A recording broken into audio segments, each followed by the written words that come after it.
Welcome, everybody. It's delightful to have you join us. I'm Elisheva Salamo. I'm really privileged to be the executive director of the Kaplan Center for Jewish Peoplehood. And next to me, maybe on your screen, somewhere on your screen, is Jane Sesswine, who is our amazing um, chief cook and bottle washer and the president as well. And we are very, very privileged today to be able to hear from Rabbi Mitch Smith. He has got one of the more unusual rabbinic trajectories. Often you come to the rabbinate with a previous life. He came to the rabbinate and then moved on into something really quite unusual and extraordinary. He became really interested in kind of the overlap of Jewish values and sports. He has a consulting company. He has worked with the Israeli Basketball Association, as you can probably see from the ball that is behind him. And he has founded the Center for Sport and Jewish Life. So he's really interested in all aspects, including the spiritual aspect of what it means to be an athlete, of what it means to work in a team. And I think as we're heading into Passover and thinking about what it means to go from being kind of a disparate group of people with no goal to being a concerted, organized people who are going to create something together that is lasting and meaningful. This is just the perfect opportunity that we have to hear his wisdom on the holidays and sports and Judaism and all that that entails. So, Ramich, please. Okay, so first, I don't know about wisdom, but hopefully I'll share some of my thoughts. And I see my colleague Larry Pinsker, who I think was a year ahead of me, actually. So I was in the fourth year of the Reconstructions College, meaning I graduated in 1976. So that was, well, 50 years ago. I guess none of us are getting any younger. And I was privileged to be among the classes that still had access to and a connection with Mordecai Kaplan, and that was very meaningful to me. And one of the things that Kaplan insisted, or it was a stipulation back then, was that students had to get a parallel academic degree because he wanted rabbis to be best prepared to work with, highly educated individuals. And while some did their doctoral studies or masters at Temple University in the religion department, I did mine in education psychology. And then I completed that prior to making Aliyah to Israel, where I had a part-time job in addition to teaching at Haifa University as a psychologist in an oncology program in Rambam Hospital, during which time I did training in hypnosis. And then I had an American friend who was over in Haifa where I lived playing basketball. And he said, well, Mitch, why don't you hypnotize me? And maybe that will help me play better. And well, it was a great opportunity for me to kind of work on my newly acquired skills. And sometime after, when I returned to the States, I had the opportunity to formally study sports psychology. And from then I kind of had a dual career path as a rabbi and working in sports psychology. And some years later, when I had a congregation, and congregational rabbis are always challenged to come up with multiple sermons for the high holidays. And in 1992, 1996, when the Olympics were in Atlanta, I did a sermon called Gold Medal Lessons for Life that was about some of the strategies used by the Olympic gold medalists, including a young Jewish gymnast by the name of Carrie Strug, and how we could all make use of those to help our own lives become better, to live better lives. And ultimately, I kind of focused on other holidays, and eventually I put it all together in the form of the book, Baseballs, Basketball, and Matzo Balls, what sports can teach us about the Jewish holidays and vice versa, which is kind of the basis for this talk. And again, thanks to the Kaplan Center for giving me this platform. I really appreciate it. So, some years ago, I was asked to help, a friend asked me to help his high school basketball team that were headed to the state finals to prepare. And so I was with him at the game for they made it to the semifinals. And they had a very talented young point guard who was very flashy. And they were up considerably at the first half, in part because the other team was making numerous mental errors. But the other team settled down in the second half, bounced back, and then this point guard started making some hasty passes, turnovers, and um, just not playing well, some aggressive fouls that eventually got him tossed out of the game. And it was his frustration that cost his team a fighting chance at advancing to the finals.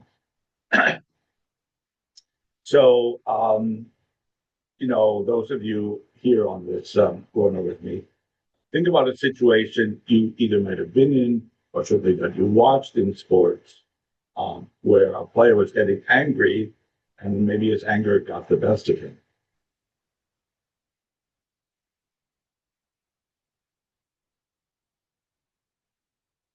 And so, with that thought in mind, let's turn to forum and slide one, which I guess is on. Slide one up.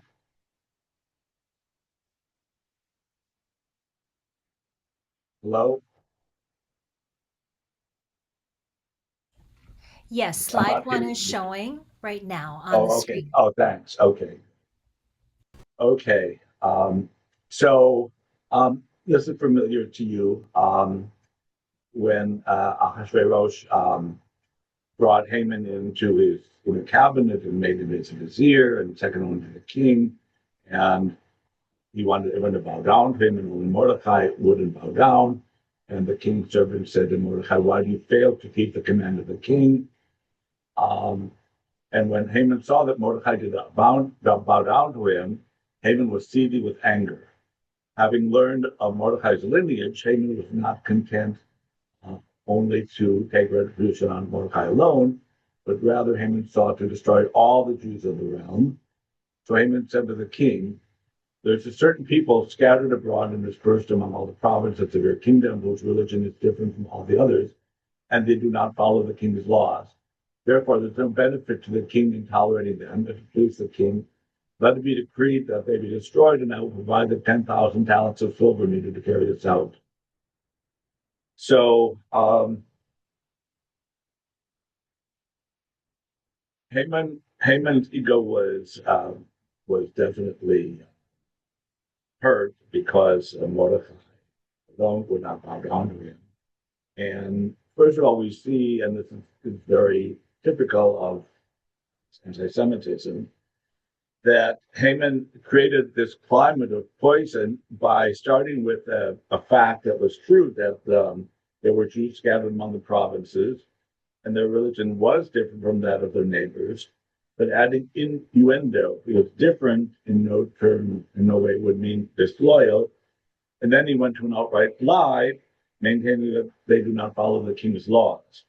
Um, and the king, not knowing otherwise, believed him. We've seen this, what today we call disinformation. Much as centuries later, the German people believed the lies that Hitler told. And Haman's desire for vengeance was so great that he was willing to finance this on his own. And considering that he had 10 sons that he might have wanted to put through college, um, his priorities were probably kind of out of whack. Um, and so we can see that anger and frustration in sports can be very detrimental. Um, but there's an argument that can be made, and I've had athletes that I work with that have said, well, I play best when I'm angry. So if we can go to slide two.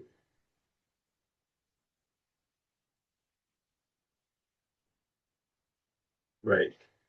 So here we see PGA winner Tommy Bull, who said, anger destroys both concentration and coordination, and that compounds both the strokes and the anger, and it's one hell of a mess.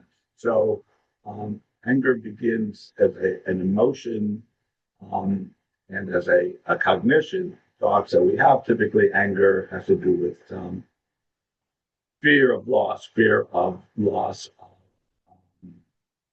esteem in the eyes of others, of opportunities, of whatever. And and this is something I work with athletes a lot on. Once that happens, it then very quickly overlaps into the physical aspect of their play. So in this case, he mentioned the coordination. However, a case can be made for anger, and a classic comment in that to that end is what Michael Phelps said: "I welcome any comments anyone has. All they do is fire me up." Prior to the Beijing Olympics, when he won an historic 8 gold medals. Also, University of Florida football coach Urban Meyer, who twice led his team to the national championship, said that when they were angry, his teams typically played better. So, regarding anger and Haman's anger that got to him, and ultimately, in the case of Megillat Esther, we read led to his downfall. In sports psychology, we make a distinction between anger that is energizing and that which is counterproductive or debilitating. So it can be channeled into the task at hand, which was clearly the case for Michael Phelps, or it can become debilitative.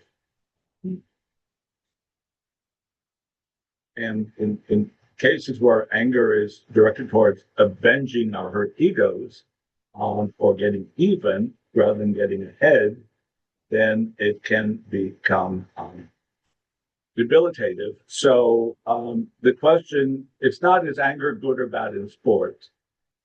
The question is, like, what's the goal? So if we can move to slide 3.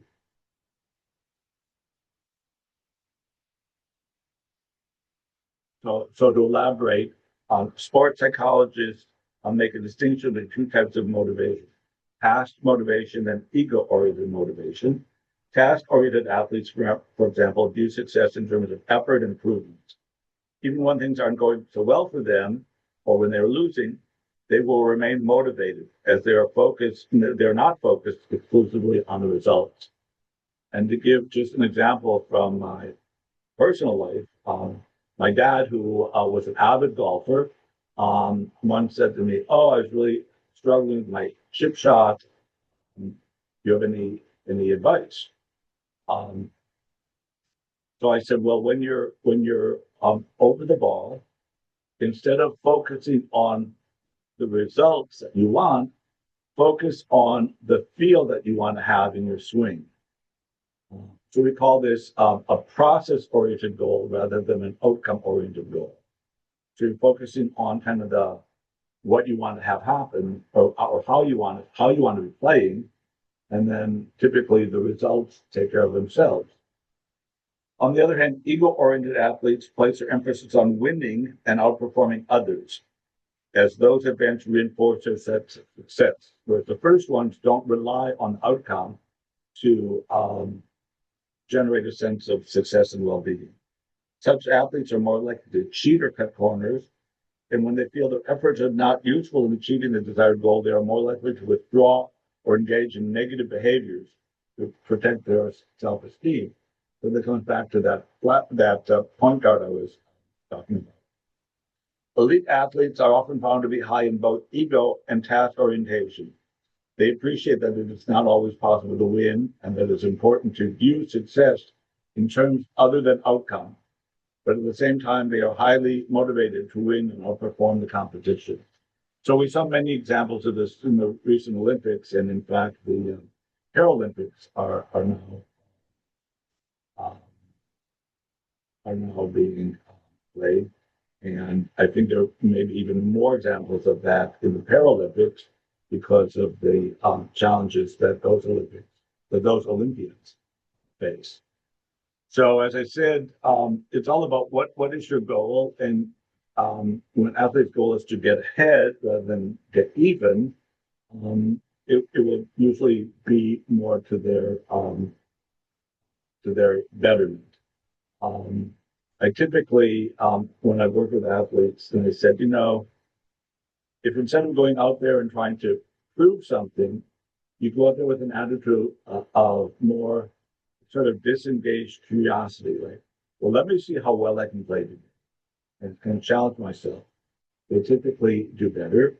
So let's move on to slide 4. And this was a favorite quote of my grandfather, who had it above his home office, above his desk in his home office.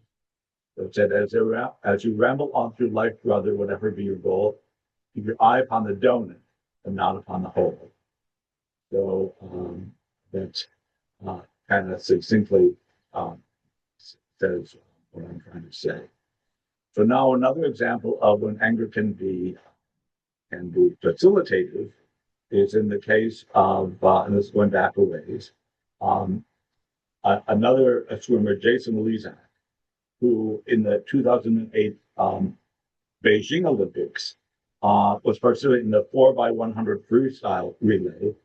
And he was the last leg, anchor leg of the 4 teammates. And he was going against French swimmer Alain Bernard, who at the time held the world record in the 100 meter freestyle. And then earlier that day bragged to his teammates that we would smash the Americans. So I had actually met Jason prior to 2004 and had a chance to interview him. And one thing that he said to me at the time was, I'm looking forward to going back to the Olympics and getting the gold in the 400 freestyle relay back from the Aussies, who at that time have been repeat champions in that event.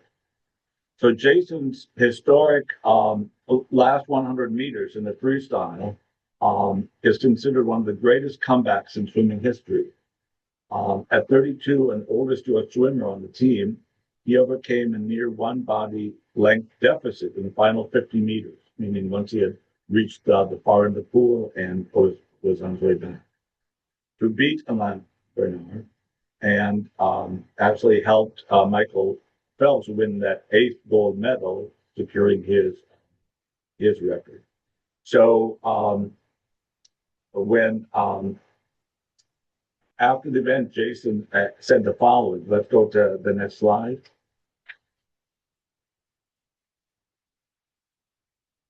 Okay, so I'll just let you read through that.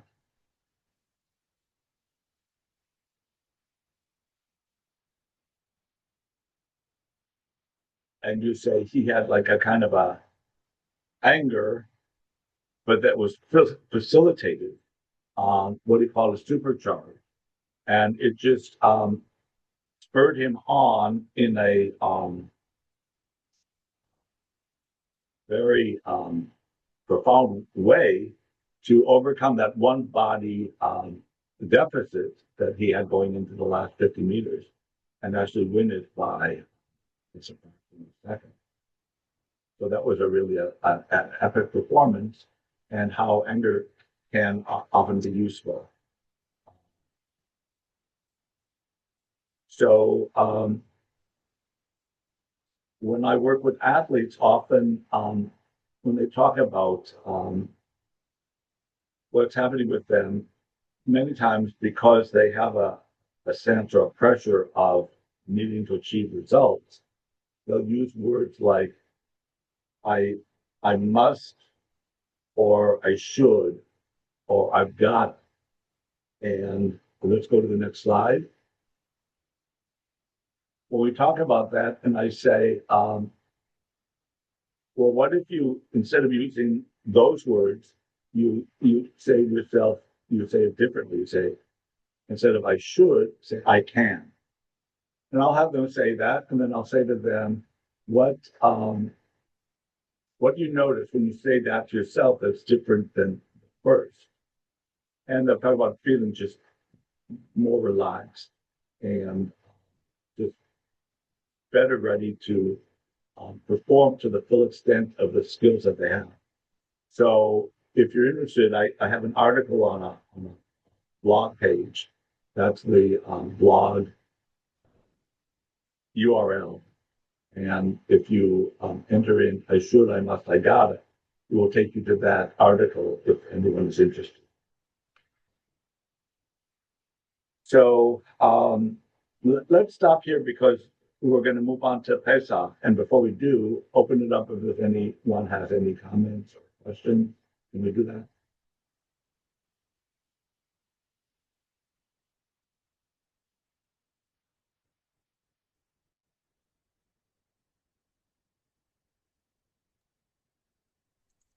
Anybody with questions, or is there anything if you want to put something in the chat? I'm wondering if any of you have competed in contests of this character.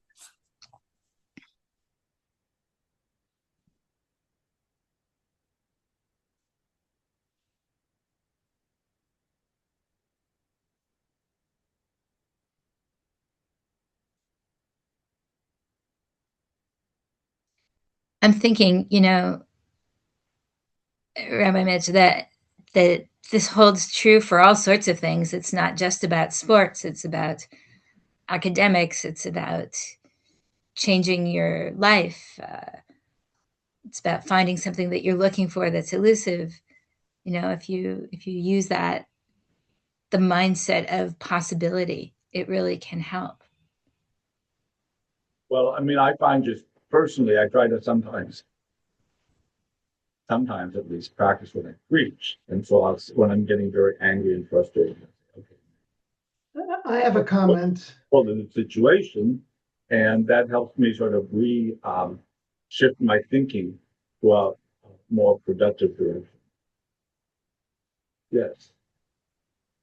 My colleague, Larry Pinsker.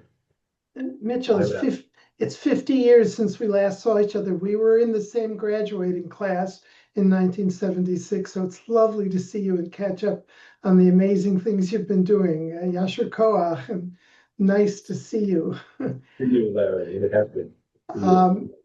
I have a question. Rav Kook famously referred to an ideal, which just sounds a lot like what you're talking about, and I'm just amazed at the coalescence. He used to refer to tshuva shel haguf, the physical teshuva, the I don't like to use the word repentance, but changing course and correcting your life physically, which he said would be the key to the holy people becoming physically and spiritually firm and strong. It's not until the Jews become a physical people and athletically engaged and competitive, until then, holiness won't prevail in the world. And as I was listening to you talking about an aspect of that, I just thought, what a nice idea that somebody who's a product of the Reconstructionist movement is engaged in the physical and spiritual reclamation of people's lives. It's just lovely. So Yasher Koach to you. Thank you. Thanks. And and many of the viewers may know that early on in Israel, they had the slogan, Nefesh B'riah B'guf Bariyah, a healthy spirit or soul in a healthy body. Larry, if you could send me that link if you have it, that would be great. And if we can go back one slide to the one with the blog spot. Let me put that one up again.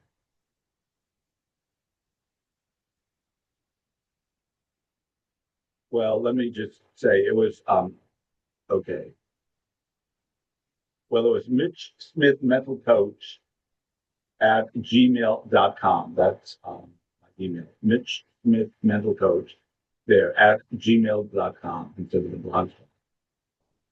That would be great. So let's move on now to Pesach, which is coming up. And first we read there in the first month, from the 14th day of the month in the evening until the 21st of the month in the evening, you shall eat unleavened bread, matzot.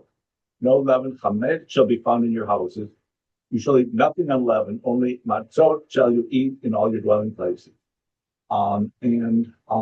Just before I continue to remark on that, I want to say that Mordechai Kaplan had a profound influence on me, more so from his books, because I had more ample opportunities to read than from his in-person lectures and teaching. But if you do read my book, Baseball, Basketball, and Matzo Ball, Mordechai is quoted throughout, and two other people that had influence on me and on the book. First, Theodore Gaster, and Rabbi Pinsker may remember that he came and spoke to our class, and we had dinner. I forget the name of the restaurant on Broad Street in Center City, Philadelphia. And his book, whose name the title I can't think, Festivals of something. I'm sorry, I can't think of the exact title, but you can Google it. Is based on like comparative examination of all the Jewish festivals relative to customs and practices of all sorts of peoples, both ancient, medieval, and early modern. And the third person is lesser known, Professor Dov Noy of late from Hebrew University was the preeminent expert in Jewish folklore, really, I think, in the world. And I had the great privilege of studying with him and then to know him and being mentored by him. So his thought is also very much in the book. So what I want to do in coming back to the quote is actually it's two separate mitzvot. One is the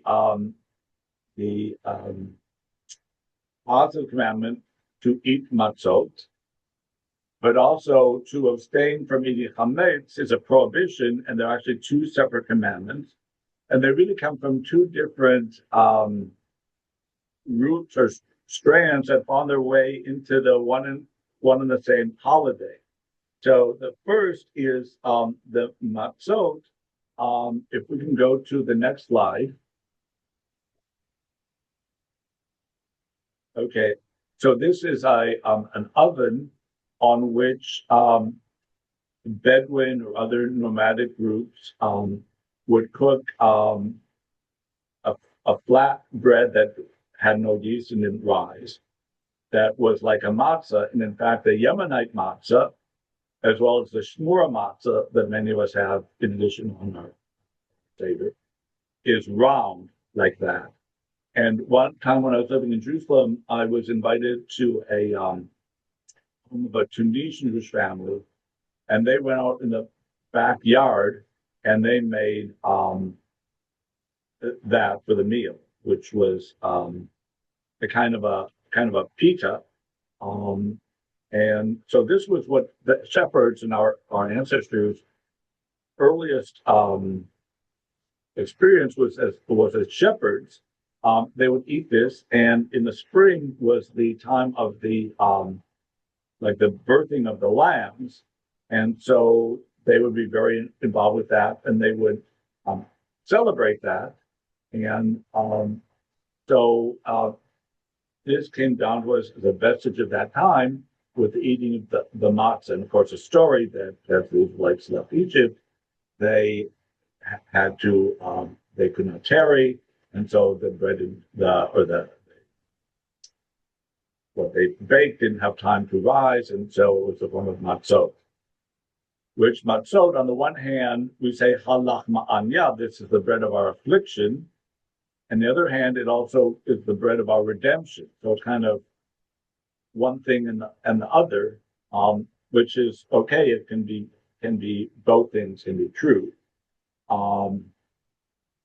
But now the chametz comes from a whole different period in the history of our people, because after they settled in Canaan or Israel, they were primarily farmers. And the spring was the time of the barley harvest. And when they harvested the barley, they had to clean out the granaries of any vestiges of the last year's harvest, because if they did not, the new harvest that they stored could ferment because of the contamination caused by any leftover of the last year's harvest. So, like in so many cases, a Jewish custom or ritual or practice that we have evolved from a very practical and actually very secular set of circumstances, but it came to have greater meaning. And to me, that's one of the beauties of Judaism, is the new meaning that we find in this, and especially for well, two people were mentioned. The first one is Philo or Philo Judaeus, who lived in Alexandria about 2,100 years ago. And he wrote that chametz was the embodiment of the sin of pride, because chametz, leaven, is puffed up, and like pride, our egos are puffed up. And so he mentioned in particular Pharaoh, who was so taken with his own power that he stubbornly and arrogantly refused to release the Israelites from his grips. And so his pride became the basis for his refusal, as Moses said time after time that might be so, and only the 10 plagues caused him to ultimately relent. And so too in the case, well, really all of us, but since we're talking at the moment about more about athletes, excesses of arrogance and self-importance, or being readily angered by slights to our egos, are baggage that weigh us down and hold us back. And so, like removing the chametz from our homes to rid ourselves of that baggage, reining in our pride and letting go of old hurts, and keeping inflated egos in check, all are things that more often than not will allow an athlete to perform at their best. In other words, by removing these impediments that we all tend to have them. So the trick is becoming more aware of what's happening, and then developing strategies to mitigate them, and so find a different mindset. So it involves letting go, just as getting rid of the comments. So there are so many examples, but one that I like, in 1999, I located to Tampa Bay in Florida, and at that time the Bucks had a quarterback by the name of Trent Dilfer, who struggled in that season, and ultimately they let him go. And the following year, he moved on to the Baltimore Ravens. And the Ravens had a great season. And so the following season, the Super Bowl was in Tampa, and the Ravens came to play the Giants. And on the talk show, the sports talk radio, they were saying, they were kind of discounting Dilfer because of how he performed, not to fans' delight the previous season, and saying, well, he'll be back here and he certainly has something to prove. But Phil Simms, the former NFL quarterback, who was an analyst, said, I'm sure that Trent will be emotional. I've talked to him a few times. He's doing it the right way, enjoying what's going on rather than playing for vengeance.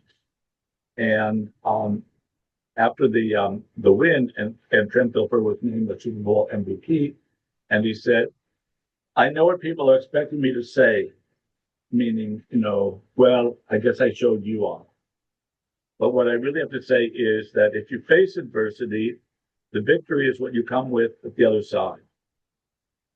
So by managing to put away his need to get even, by ridding himself, like we rid ourselves of the chametz, of that desire to prove anything, Dilfer achieved we could say, the respect that wasn't trying to achieve. In other words, he didn't let his desire for respect get in the way, and things fell into place. And and so he accomplished the victory.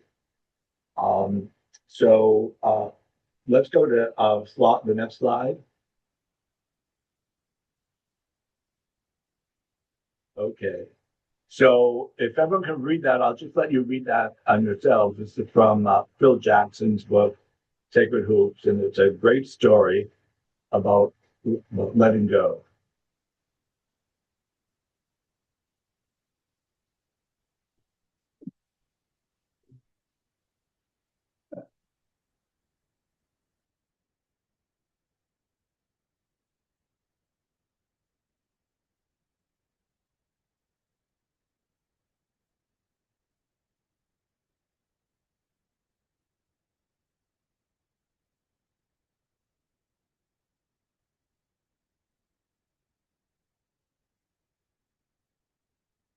So I think many of us are like that other monk who was still carrying the woman and not letting her go.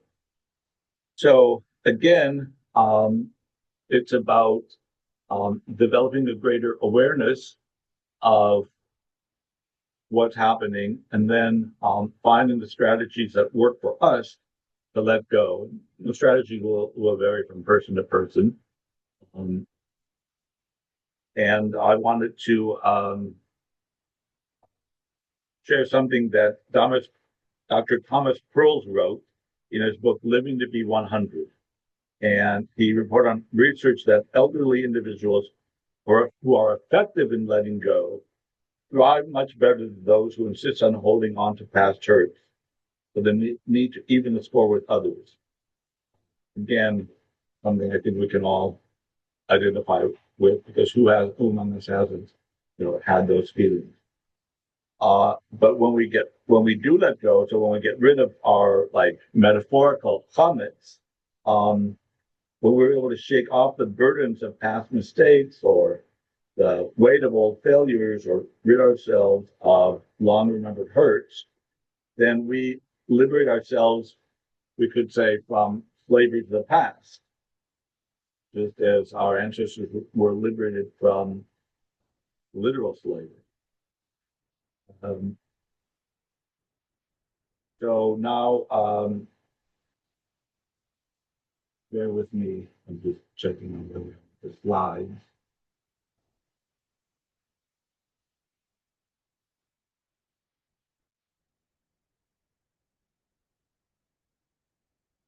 Okay, so I don't have this on the slide, but I'll just say that another person I wanted to bring in here was Maimonides. Maimonides was a Spanish Jewish philosopher and really giant of Jewish thought and legal understanding of Torah. And many of you will know the name David Hartman and the Hartman Institute. So I had the privilege of studying with David Hartman in Jerusalem, and we had an ongoing art. So we were reading Maimonides, and I would often say, this really sounds like Kaplan. And he would say, oh, no, no, no, no, no. He would like just kind of go a little over the top, saying no. But I recently spoke with, it was either his son Donnell Hartman or someone that knew him, and apparently toward the end, he reversed himself, because I think in one of his later books, he talks about identifying with Kaplan's thinking. And the reason I mentioned it is that Maimonides was sort of responding to Muslim thinkers in Spain, and he said that in his estimation, God doesn't act like, he would say that God doesn't decide like in the fall when the leaves fall. This leaf will fall now, and this leaf will fall, and this leaf, any more than he says this person will have a car accident and that. he said that God ordained human nature such that one sparrow set about in a certain direction. So it's kind of human nature. And one sparrow set about in a certain direction. He mentally committed himself to that path, meaning keeping his heels in and not letting the Israelites hurt. And with each successive event in the confrontation with Moses, rather than reconsider his decision, he hardened his stance. So whether it was arrogance or simply how the human mind works, digging in his heels became the path of least resistance. In other words, what we're caught up in a certain way of thinking, we develop a certain kind of, I don't know if the word is inertia, but we're certainly in a certain direction. So it's hard to kind of change course. We can't commit to something and then we double down on that. So I yesterday in the Parsha for Shabbat, Ki Tisa, which happened to be my bar mitzvah portion many years ago, God says to Moses, "This people is a stiff-necked people, she'oref," meaning they're very stubborn, because we're talking about stubbornness and not letting go. And I heard a wonderful comment by Rabbi Neil Zuckerman from Park Avenue Synagogue, reminding us that stubbornness indeed can be a flaw, but it can also be a strength. And throughout Jewish history, stubbornness has served us well and helped us in our basically survival. And certainly we can think about Theodore Herzl, whose stubbornness meant never giving up and relentlessly pursuing his dream and knocking on all the doors of the crown heads of Europe to establish a Jewish homeland. Or Eliezer ben Yehuda, who stubbornly insisted that Hebrew be revived as a spoken language and single-handedly basically is responsible for the fact that Hebrew and not Yiddish or I don't know what is the primary language of Israel today. And for so many athletes, and especially Olympians and Paralympians, have that sense of stubbornness of being unrelenting and not giving up. And of course, like anything else, it's a matter of finding the proper balance to not go overboard. Like Alyssa Liu, who won the gold medal in women's figure skating, said afterwards in an interview that it was interesting. She noticed how many of her fellow athletes had talked about having a more balanced life and giving more of their energies to their outside the sport life, and how doing so helped them in their in-sport performance. And we can remember was it Simone Biles, I think, the gymnast who took time off from gymnastics to focus on her own mental health. So again, it's about finding a balance. Let me I'm going to stop again and see if there are any comments or questions before we continue.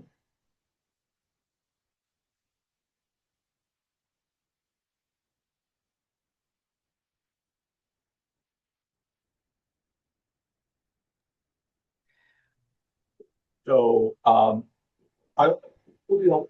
close to concluding, and then we can open it up again. Oh, okay, Rabbi, please. I wanted to ask you a question having to do with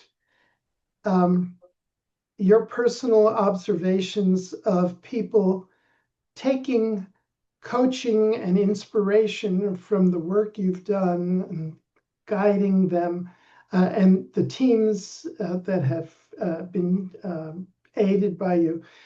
Do you observe people changing and embracing, turning from being stubborn to being persistent to being successful in what they're doing, to use the Kshe Oref admonition, which isn't a criticism so much as it is, holy crap, these people don't want to give up, which is a very different outcry from, in certain contexts, from, and I thought that the Michael Phelps comment was, well, maybe I should try and stick to it till I somehow have a result that's different from what I'm starting with as a mental concept of how am I going to ever compete with that guy. Has your observation of athletes been that they actually do undergo this mental shift? Thank you. Well, that's a great question. And I can't think of anyone that's like literally comes to mind, but I'll give you a couple examples that are kind of adjacent to this. So one is an athlete I was working with at Florida Atlantic University who came to me and he said, on I hate going to practice. I hate it and I want to quit, but I need a scholarship. And we explored were there other options for his parents, for a job or whatnot. And it came down to that there really were no other options. He had to stay on the team and he hated it. And so we really talked a lot about the joy and the fun that he had, coming up through youth sports. It's very typical. In fact, Spalding did a big study many years ago, and they found the number one reason that kids drop out of youth sports is it stops being fun. So when I talk with parents or the friends of mine who have parents of elementary school kids, I say, well, the number one thing is it should be fun.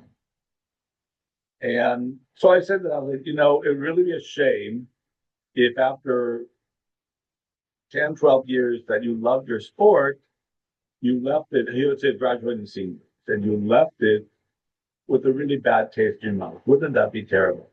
And so we really talked about it. We found ways for him to again shift his way of looking at things so that at the end of the season, enjoying the sport again, even though he continued have difficulties with his coach.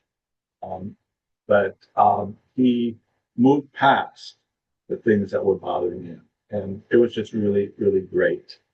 Another example, this is not exactly to your question, but it kind of has a Jewish connection. So I just thought of it. I was working with a track and field athlete who talked about all the things, and this is so typical of athletes, they were unhappy with this, and they looked at, I didn't do this, I didn't do that, and why am I not doing this, and blah, blah, blah. And then I said, how on Yom Kippur we recite the Al Chet, we recite this litany of all of our sins, all our shortcomings. Well, wouldn't it be cool if you could create an opposite, where you create a list of all of your achievements and all of the qualities that you bring that do help you. So again, it was a kind of a different mind shift. And sometimes things will just like that shift for them. Sometimes it's a longer process. But in many cases, I'm just trying to think of other examples, and maybe as we go on, I will, of that kind of shift.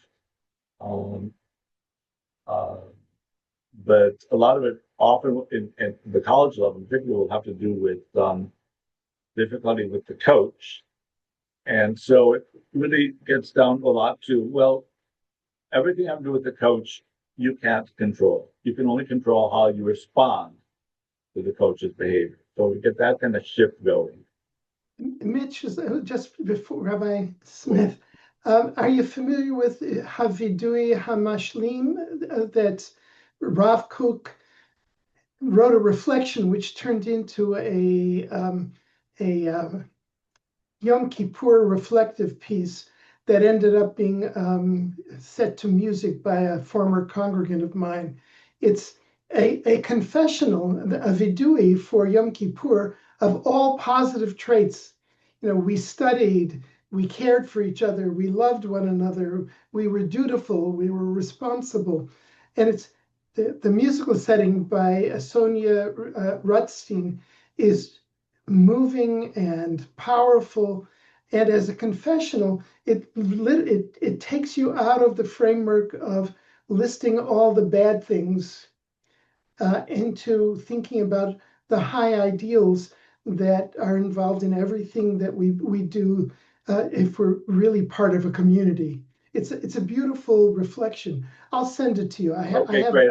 I'm not familiar, but you certainly know the tale of, I think it's a Hasidic tale of the rabbi that said, a person should carry in their pockets two slips of paper. The one says, "For me was a world created."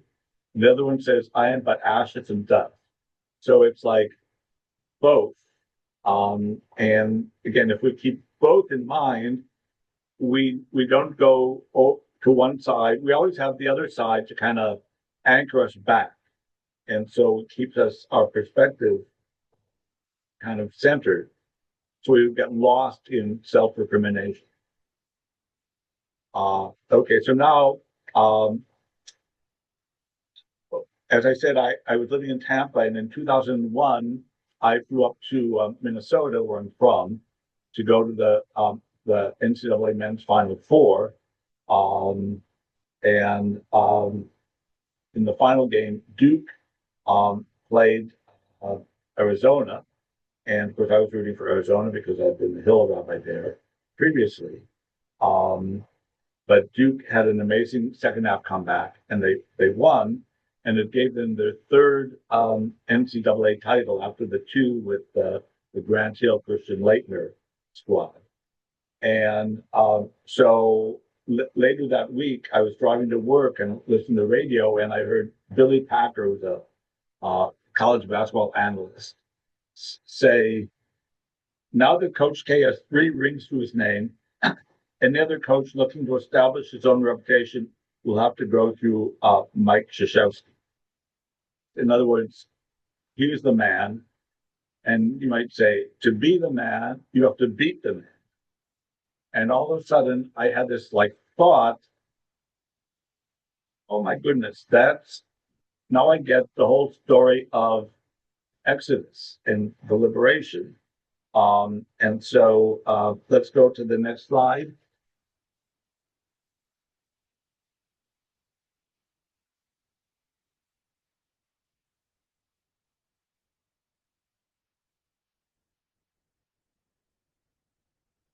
Well, while I'm waiting, I'll just read the quote.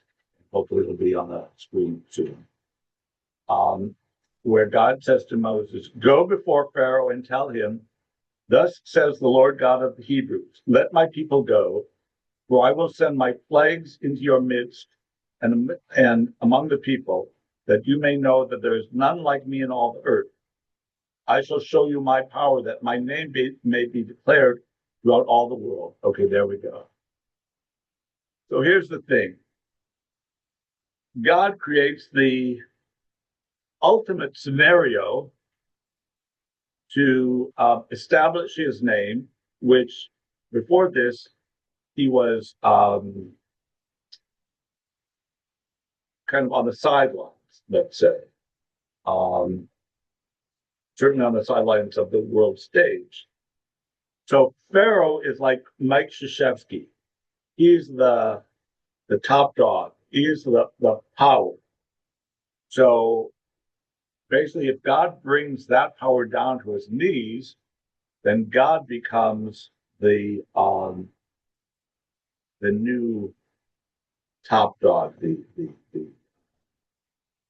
the preeminent power in the universe. But it's not enough to just bring people out. It has to be in the most dramatic way possible.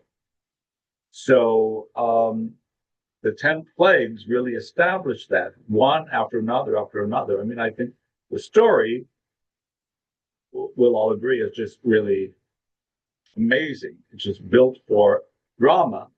And don't forget that before the Torah was written, it was transmitted orally, and that people would tale. Elders would tell the story to the tribe or whatever, and so they would make it as dramatic as possible. And so, in this way, God shows the world His power, and to what end? That my name may be declared throughout all the world. I mean, that's the ultimate goal of Exodus. So it's not just to liberate the Jews, as we say, that would have sufficed, dayenu, right? But it's more than that. It culminates in Sinai and the covenant, and in the covenant, the people are given a mission to be a holy nation, which means to be God's partners on the human plane in repairing the world and improving the world. And so that is like as I said, like to go through Coach K to be the man, to go through Pharaoh means that God is established as the preeminent power and sovereign in the world. Now, if we go to the next slide. Okay. So the word Eved, of course, means slave, but we also have the word avodah, which means service. So the service in the temple was avodah, and later the worship that we moved away from sacrifice to prayer is called avodah shebalev, service of the heart. The Etz Chaim Torah points out that in the ancient Near East, the word avodah was used both for obeying kings and worshiping deities. So we went from being avadim lepharaoh, slaves to Pharaoh, to being obey Adonai, or servants to God, worshipers of God, in the service of God. So it's the same word, but it has now a whole altogether different meaning and direction for Israel, for the Jewish people, within that experience. And so, again, that's part of the overall drama of the Exodus. And I actually just have to mention, because I was recently in Greece, and our principal will remember this from our teacher, Rabbi Kane, who taught us the Greek words Isidus and Exodus. Isidus means incoming, and when Jacob and his family came from Canaan down to Egypt, that's known as the Isidus, and of course Exodus, we all know. But if you're driving on the freeway in Greece, every exit it says Exodus, and it just every time I saw that, made me think of Rabbi Kane, our teacher. Now, before we leave that, I do want to mention something that I think is particularly timely given recent events.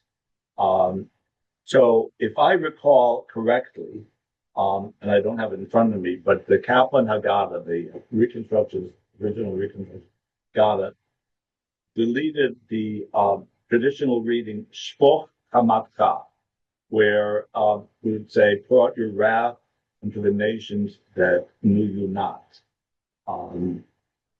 Because of Kaplan's, I think, sensibilities and idea that something that was anchored in one historical era may no longer be meaningful or useful in a different historical era.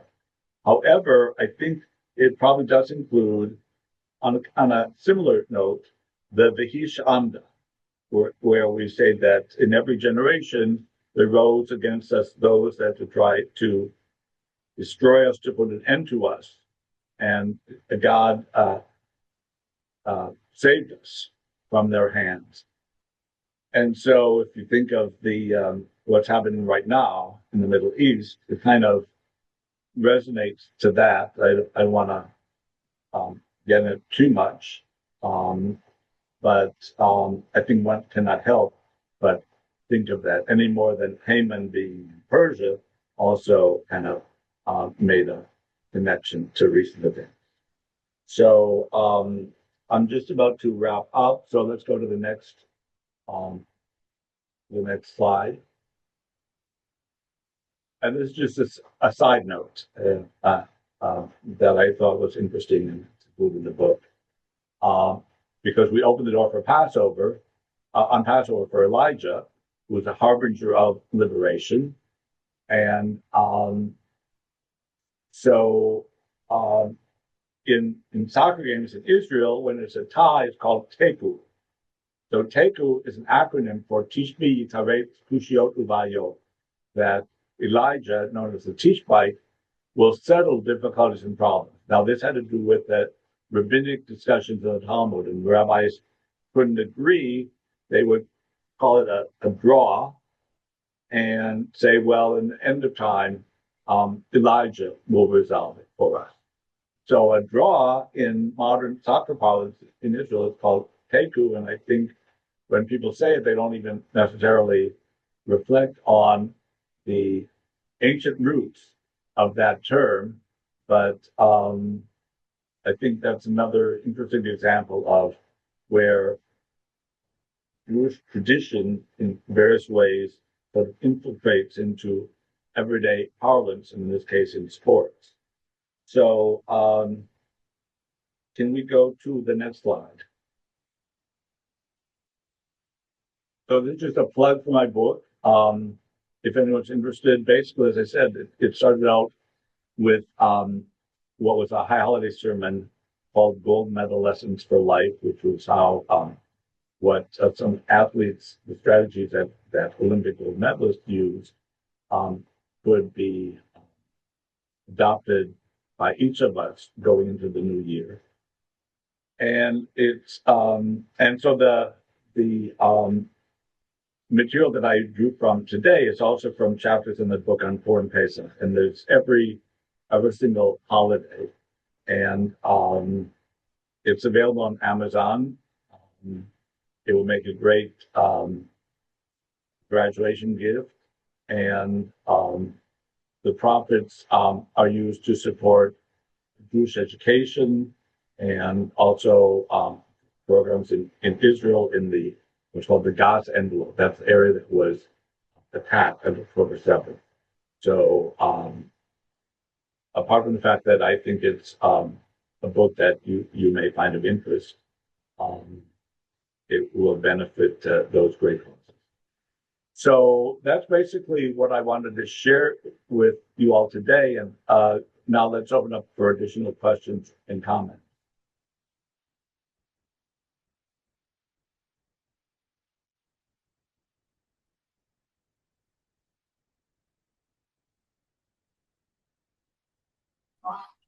Hi, Mitch. Can you hear me? How are you? Oh, I'm good. How are you doing? I've spoken about this with my students several times. Oh, sorry. I guess for everyone else, my name is Aaron Draper. I work at the Smith Jewish Academy in Minneapolis, Minnesota. And so Rabbi Mitch and I have had many meetings to talk about the future of the physical education and athletic program at the school. And in the context of doing that, I've had several conversations with my students about the Israeli bobsled team at the Olympics that just concluded, and there was lots of drama at the Olympics, including with them. And it's a sad story because they were in the end disqualified. But they for those who don't know, they lied to the Olympic Committee about one of their bobsledders being sick, so that the alternate bobsledder could have a chance to compete at least once in the Olympics after years and years of work and sacrifice. In the end, they were disqualified for that. So I've spoken to Rabbi Justin at the school about this, but I was wondering if you or anyone else in the chat has sort of a take on I guess, like according to our religion, is that a kosher thing to do? Was it good? Was it bad? And perhaps just moral implications of it as well, and if there's anything anyone's ever read or had in discussion that would weigh in on that event.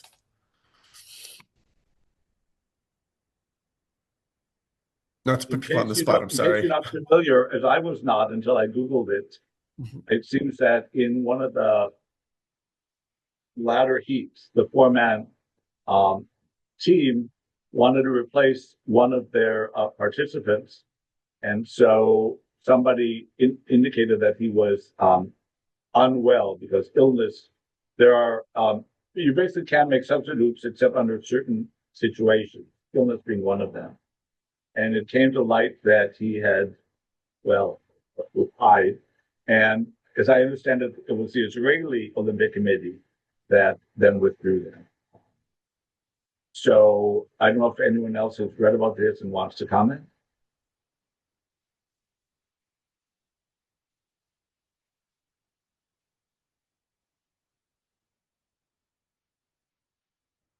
Well, I mean, they did misrepresent. So Yeah, I think it was a value laden decision on the Israelis.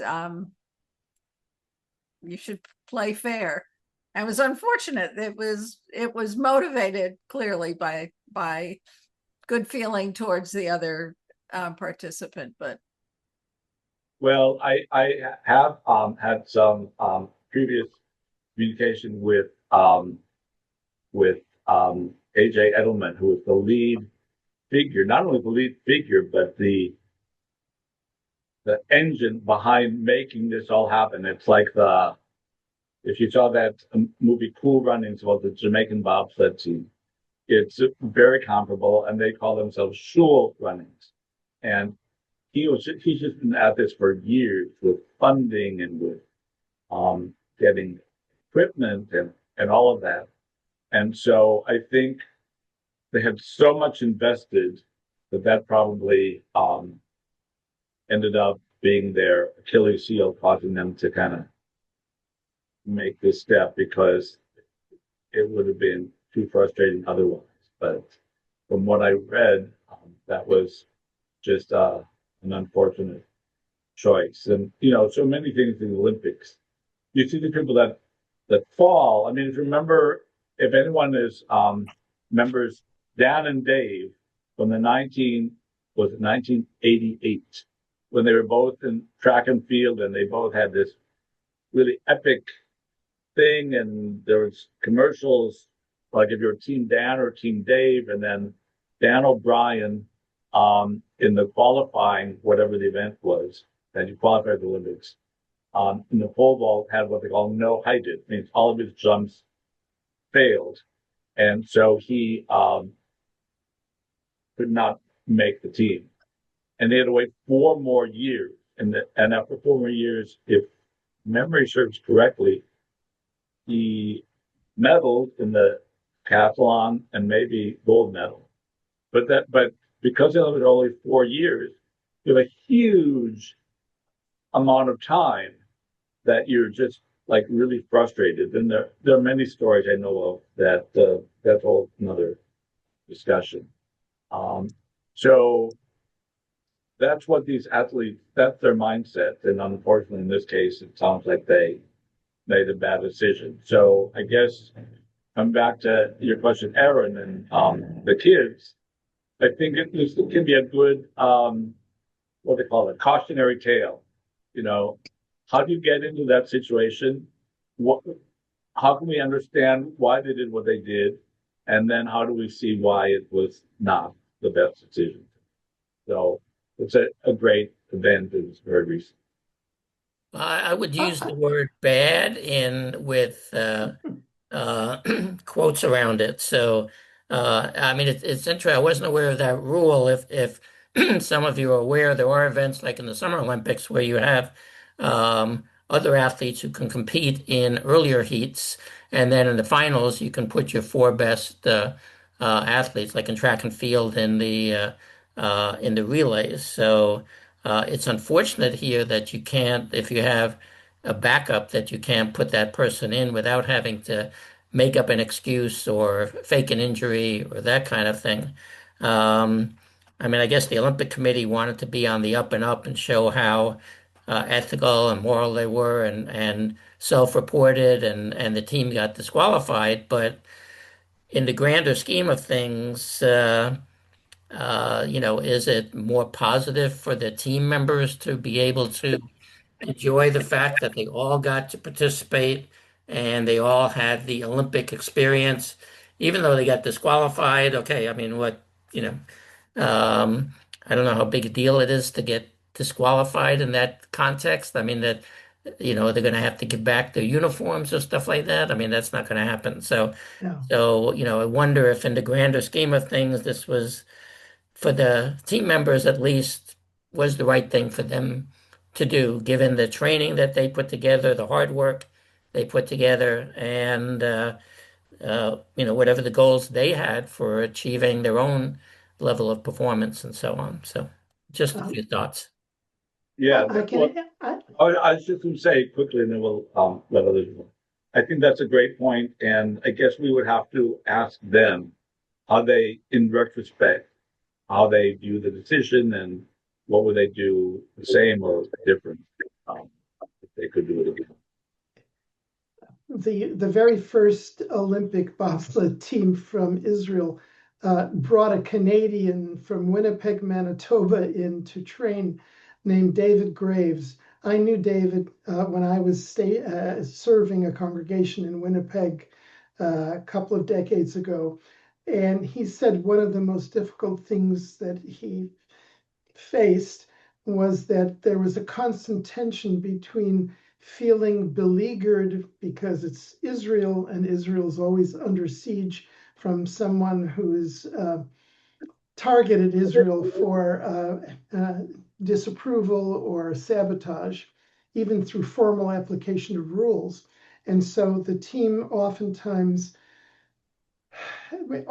is too strong, occasionally had to face a decision over whether to assert themselves as a team versus to adhere to the politics of obedience to rules. After and David had done this had talked about this as part of the political structure of athletics, stuff that very rarely gets talked about, except between athletes and team managers and so on themselves. But I remember at the end of his talk about this to my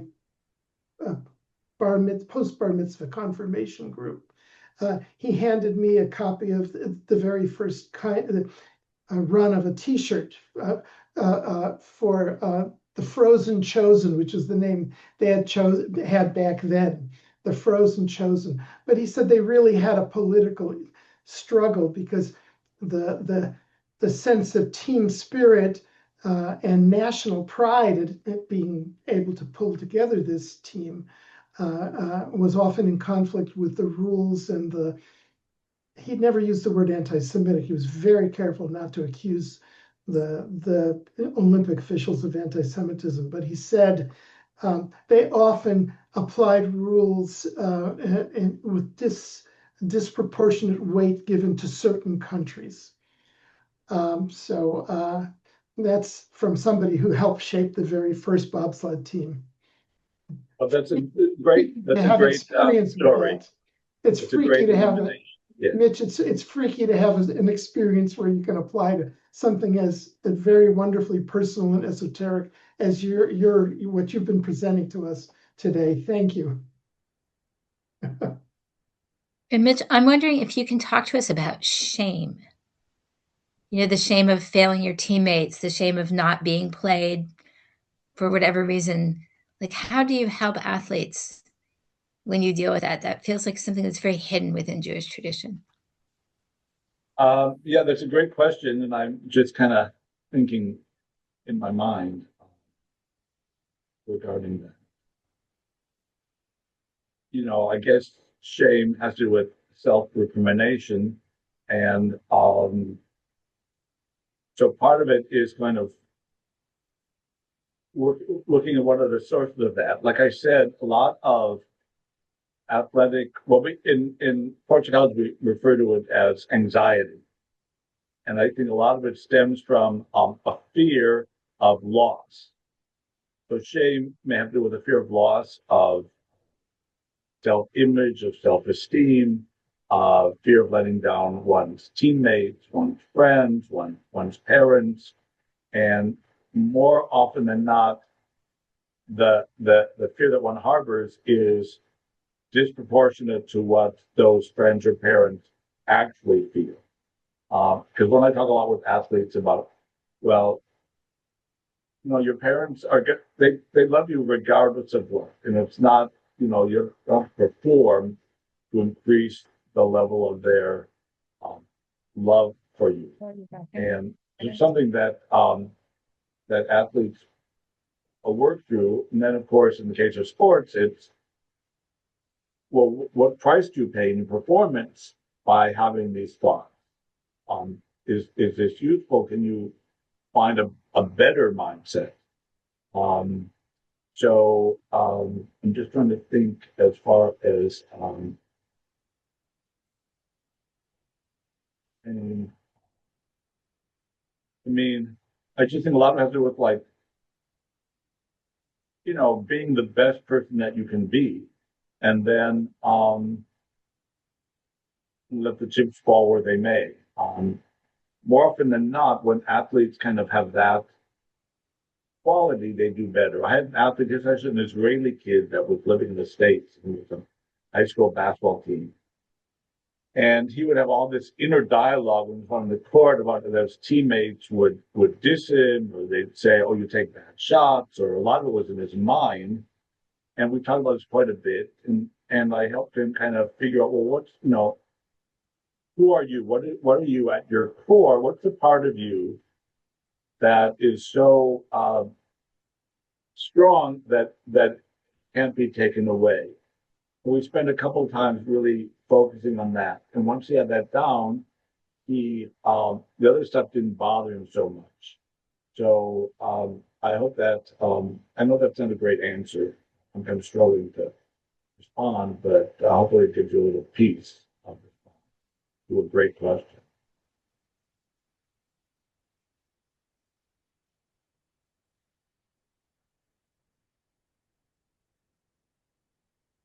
So, do we have any other questions or thoughts, comments? Thank you. I want to thank you. It's unusual that we put these two Jewish tradition and sports together. So it was enlightening. Thank you. Hi, Larry. Thank you so much. Thank you, everybody, for being part of this.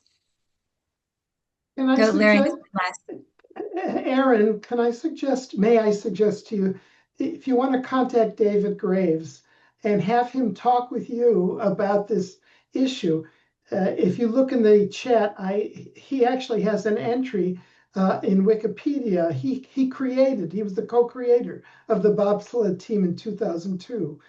And he's in Winnipeg, Manitoba, not too far from you. I used to drive that all the time from Winnipeg down to Minneapolis. And he's an incredibly wonderful, open guy. I don't know if he's comfortable talking about this issue right now, but he's really a wonderful speaker on a Zoom chat for your kids. Or a program. He's lovely. And if you can't find his email online, look for the Congregation Eitz Chaim website in Winnipeg. His wife is the chazan of the congregation. Her name is Tracy, and she's her own world of wonderful talent as well. But you get a program out of it for teens, which is fabulous. Well, I think that would be great. Just to reply to that, Larry, again, it's sort of a balance. Like I love this recollection, because it points out that, of course, on the one hand, there have been many blatant examples of anti-Semitism in the both American and international Olympic committees over the years. And so it can always be a challenge to kind of separate the wheat from the chaff and say it is or it isn't. But there are many instances where athletes have contested decisions, and I don't know how many have been, but I know some at least. The various committees or authorities have reversed a decision in favor of an athlete, and that's part of the process. And Michael Sachs, you may know more about this than I do, but again, it has to do with, as Jews, we stubbornness has often served us. And let me just maybe leave this additional thought. Often, a lot of my work, I mean, most of my work with in sports psychology has nothing to do with Judaism or my being a rabbi, but every once in a while I'll bring something up and I'll often say an ancient source, whatever. So I was working with at a basketball camp and talking with the players. And this is from Rabbi Hillel from Pirkei Avot. So I didn't quote that verse per se, but I said, an ancient teacher said the following, and you may know it. It's Lo habaishan lamed, means that the shy person does not learn. So if you're going to be shy, you're not going to get much out of this camp. You have to be sort of aggressively curious, like push them. And one player in particular came to me afterwards and said, I love that quote. That was very useful for me to think about that. So we have, I mean, there's so much in Judaism that I can use without citing that it never comes from a Jewish source. And I thought that was a great, these things that they'll suddenly occur to me and I'll share them. And I thought that was, and remains. I mean, Hillel, so many things he said are constantly appropriate as we go through life. So I want to thank you all for taking part. I want to thank the Kaplan Center for making this opportunity available to me to share with you my work and bring together two worlds that wouldn't seem, I mean, they seem to be separate, but as many of you have also shared from your stories, they often have interconnections that are really quite fascinating. So thanks again. I want to wish everybody a Chag Sameach. Thank you. And I'll turn it over to whoever, Elisheva or whoever is wants to close this out. And a special shout out to Jeff Shine, whose idea it was to get in touch with you, Rabbi. Absolutely, absolutely, yes. He may be visiting his grandchildren. Well, what fun. Thank you so much. It was really illuminating. Lots of little pieces get all put together in a really interesting way. And thank you all for coming and joining us. We will be sending out our 2 next webinars really soon. And once again, a big thanks to you, Rabbi Mitchell. Thank you, and keep doing the great work that so many of us really care about and find really is so essential to how we see Jewish life and Jewish living. Let me take the opportunity, as long as we're a small group.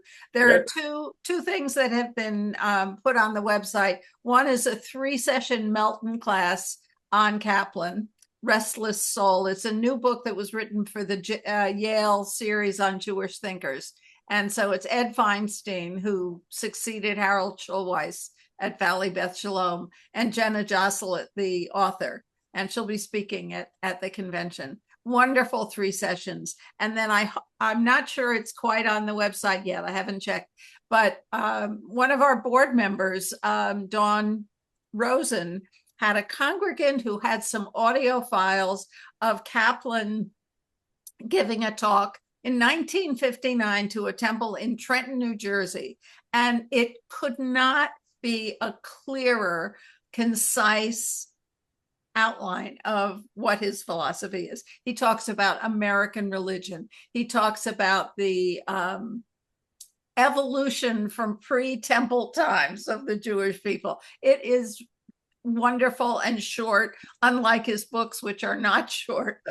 This is absolutely worth watching. We'll have that up in the next couple of weeks or so because we're working through those files. Okay, thank you.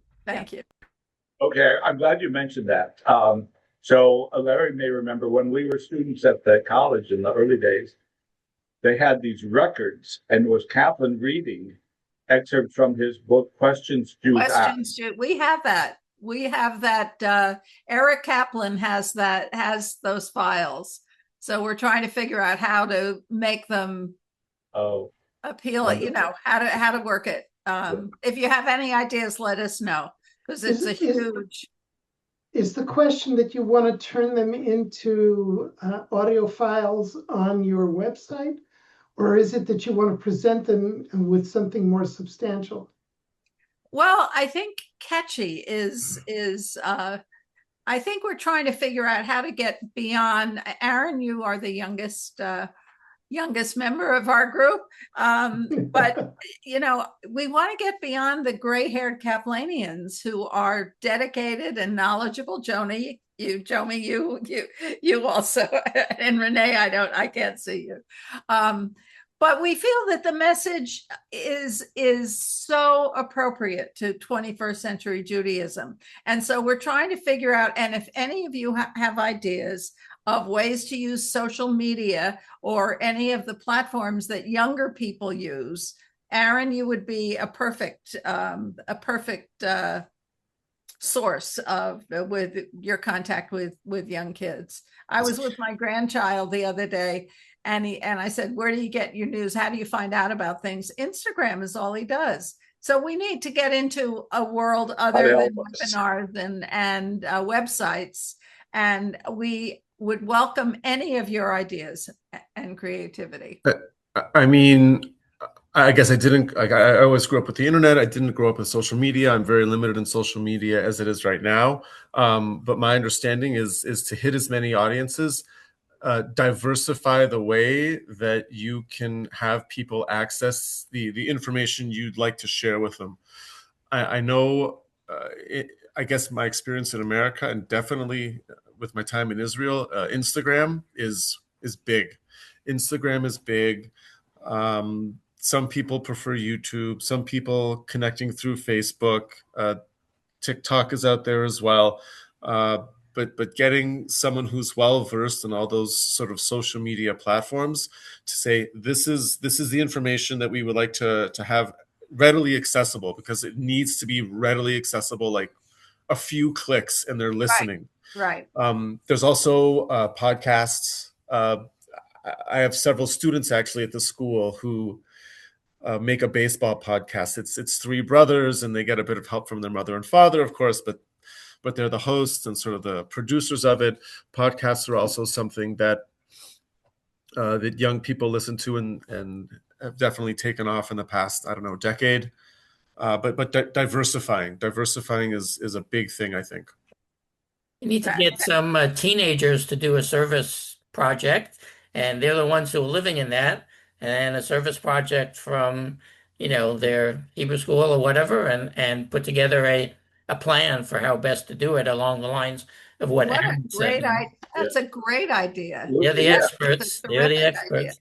I mean, I'm sure some of you have grandchildren and so on who would love to help out like this. They will come up with some great ideas, I think. Terrific. Very true. And I'm also part of the Smith Jewish community, Academy community.